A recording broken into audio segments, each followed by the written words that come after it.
Now it's time for the 420 Radio News for Tuesday, March 5th, 2013. I'm Russ Belville. Former DEA heads asked to nullify Colorado and Washington marijuana laws. From the Huffington Post, 8 former DEA chiefs said Tuesday that the federal government needs to act now or it might lose the chance to nullify Colorado and Washington's laws legalizing recreational marijuana use. The statement came on the same day a United Nations-based drug agency urged the U.S. government to challenge those laws, saying they violate international treaties. The one-time DEA heads issued joint statements saying the Obama administration has reacted too slowly and should immediately sue to force the states to rescind the legislation. One of the former DEA administrators, Peter Benzinger, told the Associated Press the day before that the more time that goes by, the harder it'll be to stop the two states. Marijuana is illegal under federal law.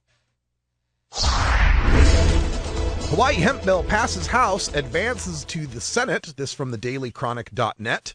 A bill that would establish a 2-year hemp pilot program in Hawaii has advanced to the Senate after passing unanimously on the floor of the House last week.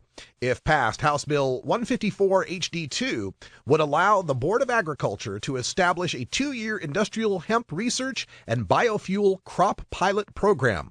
A primary focus of the proposed research would be phytoremediation, a process by which the hemp plant draws toxins out of the soil and processes them safely through its roots, stalk, branches, and leaves. House lawmakers passed an amended version of the original bill, which expands the research to include hemp's value as an alternative biofuel for Hawaii. Drug testing bill in West Virginia advances. At the Capitol, drug testing of welfare recipients is once again on the table, with the latest version being introduced in the Senate on Monday. But that may be as far as the bill goes. The bill introduced in the Senate has bipartisan support, with both Republicans and Democrats sponsoring the legislation. The bill proposes testing welfare applicants once they apply, randomly, and for probable cause. If recipients test positive for drugs, they would have 60 days to take a second test or get treatment. If they fail again, they would lose their state benefits for a year. The Senate bill also proposes drug testing lawmakers and those on unemployment. The House has also introduced a drug testing bill. Matt Riddle says drug test was fishy and would turn down an offer to return to the UFC. This from BleacherReport.com. Matt Riddle, the former UFC welterweight who was dropped from the promotion last week after testing positive for marijuana for the second time in his career, said he is looking into whether the drug test he submitted was tainted. Riddle also said he believes the UFC was actively looking to release him. Riddle, who has a permit from the Nevada government to legally use medical marijuana, told broadcaster Ariel Helwani Monday on the MMA Hour that his drug test yielded some unexpected results. Riddle said, quote, "I find the test a little fishy. The test showed that there was creatine in my system. I haven't taken creatine since I was 16. I'm not going to say I was set up or anything like that yet. The state laws in Nevada say they can't actually fire someone for using medical marijuana. A lot of lawyers think I have a lawsuit for wrongful termination, but I'm not really trying to go that route." End quote. The 27-year-old welterweight echoed a sentiment widely observed by fans and pundits in the wake of his release, that the UFC does not consistently enforce its drug testing policy.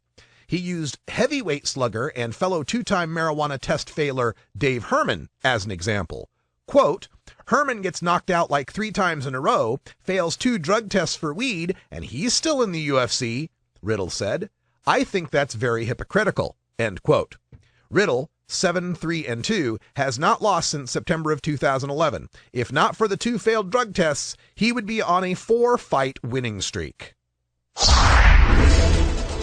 Portland Greens pursue referendum to legalize marijuana in the city, from the Portland Press, Maine Sunday Telegram. If the state of Maine is allowed to ignore federal law when it comes to medical marijuana, can the city of Portland ignore state law when it comes to all marijuana?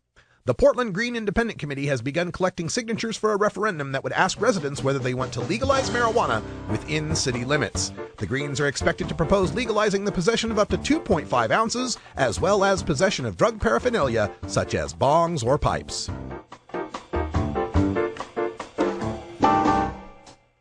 That's your 420 Radio News for Tuesday, March 5th, 2013.